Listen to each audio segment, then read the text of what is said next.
Hello viewers, ಇವತ್ತು ನಾನು ನಿಮಗೆಲ್ಲ ವೈಟ್ ಸಾಸ್ ಪಾಸ್ತಾ ಹೇಗೆ ಮಾಡೋದು ಅಂತ ತೋರಿಸ್ತಿದ್ದೀನಿ. ಫಸ್ಟು ಪಾಸ್ತಾ ಬಾಯ್ಲ್ ಮಾಡ್ಕೋಬೇಕು. ಒಂದು ಬಾಣಲಿಗೆ ನೀರು ಹಾಕೋತಾ ಇದ್ದೀನಿ. ಈ ನೀರಿಗೆ ಒಂದು ಸ್ವಲ್ಪ ಆಯಿಲ್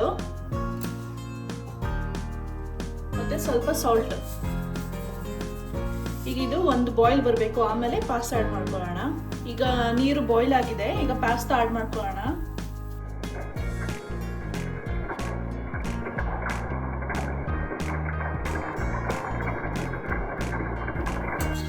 ಇದನ್ನ ಮೀಡಿಯಂ ಫ್ಲೇಮಲ್ಲೇ 5 to 6 minutes ಕುಕ್ ಮಾಡ್ಕೊಳ್ಳಿ. ಜಾಸ್ತಿ ಓವರ್ ಕುಕ್ ಮಾಡಬೇಡಿ, 90% ಕುಕ್ ಮಾಡ್ಕೊಳ್ಳಿ. ನೋಡಿ, ಈ ಥರ 90% ಕುಕ್ ಆಗೋ ಥರ ಬೇಯಿಸ್ಕೊಂಡಿದ್ದೀನಿ. ಈಗ ಗ್ಯಾಸ್ ಸ್ಟವ್ ಆಫ್ ಮಾಡಿದ್ದೀನಿ. ಇದರಲ್ಲಿ ಸ್ವಲ್ಪ ವಾಟರ್ನ ಎತ್ತಿಟ್ಕೋಬೇಕು. ಇವಾಗ ಇದನ್ನ ಸ್ಟ್ರೈನ್ ಮಾಡ್ಕೊಳ್ಳೋಣ. ಪಾಸ್ತಾ ಸ್ಟ್ರೈನ್ ಮಾಡ್ಕೊಂಡಾದ್ಮೇಲೆ ಇದಕ್ಕೆ ಸ್ವಲ್ಪ ಮೇಲೆ ಈ ಥರ ಕೋಲ್ಡ್ ವಾಟರ್ ಹಾಕಬೇಕು. ಸೊ ಆಗಾಗ ಇದು ಜಾಸ್ತಿ ಕುಕ್ ಆಗಲ್ಲ.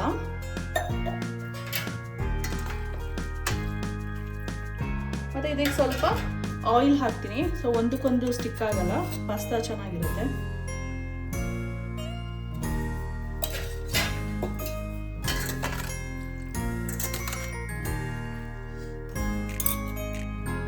ಈಗ ಪಾಸ್ತಾ ಬಾಯ್ಲ್ ಆಗಿದೆ. ಈಗ ವೈಟ್ ಸಾಸ್ ಪ್ರಿಪೇರ್ ಮಾಡ್ಕೊಳ್ಳೋಣ. ಇವಾಗ ಇದಕ್ಕೆ 1 tablespoon ಬಟರ್ ಹಾಕೋತಿದ್ದೀನಿ.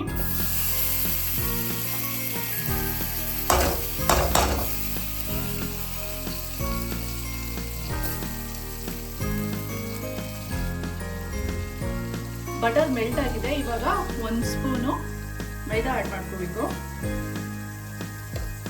ಇದು ಹಾಕಿದ ತಕ್ಷಣ ಗಂಟಿಲ್ದಂಗೆ ಸ್ಟಿರ್ ಮಾಡಬೇಕು. ಈ ಥರ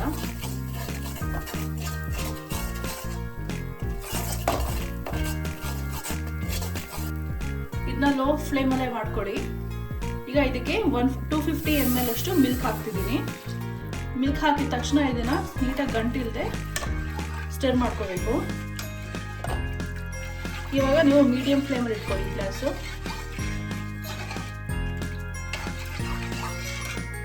ಇದು ನಾನು ಗಾರ್ಲಿಕ್ ಆ್ಯಡ್ ಮಾಡೋದು ಮಿಸ್ ಮಾಡಿದ್ದೆ. ನೀವು ಬಟರ್ ಹಾಕೋತಿರಲ್ವಾ, ಆವಾಗಲೇ ನಂದು ಇದು ಸ್ಮಾಲ್ ಆಗಿ ಚಾಪ್ ಮಾಡ್ಕೊಂಡಿರೋ ಗಾರ್ಲಿಕ್ನ ಹಾಕೊಳ್ಳಿ. ಇದರಿಂದ ಟೇಸ್ಟ್ ಚೆನ್ನಾಗಿರುತ್ತೆ. ಇದಕ್ಕೆ ನೀವು ಬೇಕಾದರೆ ಬೇರೆ ವೆಜಿಟೇಬಲ್ಸು ಆ್ಯಡ್ ಮಾಡ್ಬೋದು. ಬ್ರಾಕ್ಲಿ, ಮಶ್ರೂಮ್ ಯಾವುದಾದ್ರೂ ನೀವು ಇಷ್ಟ ಆದರೆ ಆ್ಯಡ್ ಮಾಡ್ಕೋಬೋದು. ನಾನು ಇದು ಕ್ವಿಕ್ ರೆಸಿಪಿ ಆಗಿರೋದ್ರಿಂದ ನಾನು ಏನೂ ಆ್ಯಡ್ ಮಾಡ್ತಿಲ್ಲ. ಈಗ ಸಾಸು ಈ ಥರ ತಿಕ್ಕಾಗಿ ಬಾಯ್ಲ್ ಆಗಬೇಕು. ಇವಾಗ ಇದಕ್ಕೆ ಚೀಸ್ ಆ್ಯಡ್ ಮಾಡ್ಕೊಳ್ಳೋಣ. ನಾನು ಇದಕ್ಕೆ 2 ಚೀಸ್ ಸ್ಲೈಸ್ ಆ್ಯಡ್ ಮಾಡ್ತೀನಿ. ನಿಮ್ಗೆ ಎಷ್ಟು ಬೇಕೋ ನೀವು ನಿಮ್ಮ ಪ್ರಿಫರೆನ್ಸ್ ನೋಡ್ಕೊಂಡು ಆ್ಯಡ್ ಮಾಡ್ಕೊಳ್ಳಿ.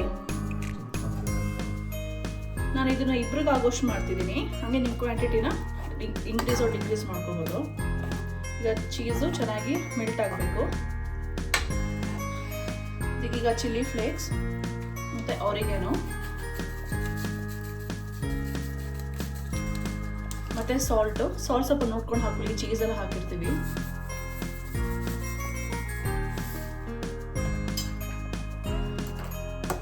ಚೆನ್ನಾಗಿ ಮಿಕ್ಸ್ ಮಾಡ್ಕೊಳ್ಳೋಣ.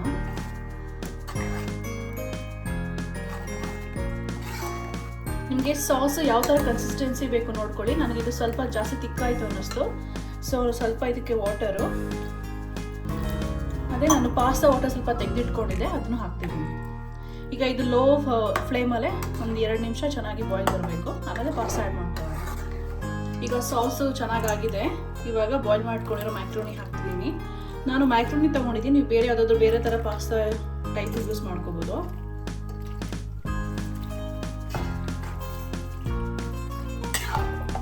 ಇದನ್ನು ಮತ್ತೆ ಜಾಸ್ತಿ ಬಾಯ್ಲ್ ಮಾಡೋ ನೆಸೆಸಿಟಿ ಇಲ್ಲ. ಸಾಸ್ ಎಲ್ಲ ಚೆನ್ನಾಗಿ ಮಿಕ್ಸ್ ಆದಮೇಲೆ ಇದಕ್ಕೆ ಏನಾದರೂ ಸಾಲ್ಟ್ ಬೇಕಾ, ಬೇರೆ ಏನಾದರೂ ಆರಿಗ್ಯಾನೋ ಬೇಕಾ ಅಂತ ಟೇಸ್ಟ್ ಮಾಡ್ಕೊಂಡು ಇವಾಗ ಹಾಕ್ಕೊಳ್ಳಿ. ಈಗ ನಾನು ಮೊಸರಲ್ ಚೀಸ್ ಆ್ಯಡ್ ಮಾಡ್ತಿದ್ದೀನಿ. ನೀವು ಆ್ಯಡ್ ಮಾಡ್ಕೊಳ್ಳಿ, ಟೇಸ್ಟ್ ಚೆನ್ನಾಗಿರುತ್ತೆ. ಚೀಸ್ ಹಾಕೊಂಡು ಆದಮೇಲೆ ಇವಾಗ ನಾನು ಲಿಡ್ ಕ್ಲೋಸ್ ಮಾಡಿ ಇದನ್ನು ಗ್ಯಾಸ್ ಆಫ್ ಮಾಡ್ಕೋಬೇಕು. ಇಲ್ಲ ಅಂತಂದರೆ ಓವರ್ ಕುಕ್ ಆಗಿಬಿಡುತ್ತೆ ಪಾಸ್ತಾ. ಸೊ ಏನು ಗ್ಯಾಸ್ ಆಫ್ ಮಾಡಿದ್ದೀನಿ. ಒಂದು ನಿಮಿಷ ಚೀಸು ಮೆಲ್ಟ್ ಆಗಿ ಆಮೇಲೆ ನೀವು ಸರ್ವ್ ಮಾಡ್ಕೋಬೋದು. ಇವಾಗ ಲಿಡ್ ಓಪನ್ ಮಾಡ್ತಿದ್ದೀನಿ. ಚೆನ್ನಾಗಾಗಿದೆ. ನೀವು ಮನೇಲಿ ಟ್ರೈ ಮಾಡಿ ಹೇಗಿದೆ ಅಂತ ಕಮೆಂಟ್ ಮಾಡಿ. ನಮ್ಮ ವಿಡಿಯೋ ನೋಡಿದ ಎಲ್ಲರಿಗೂ ಧನ್ಯವಾದಗಳು. Please support and subscribe our channel.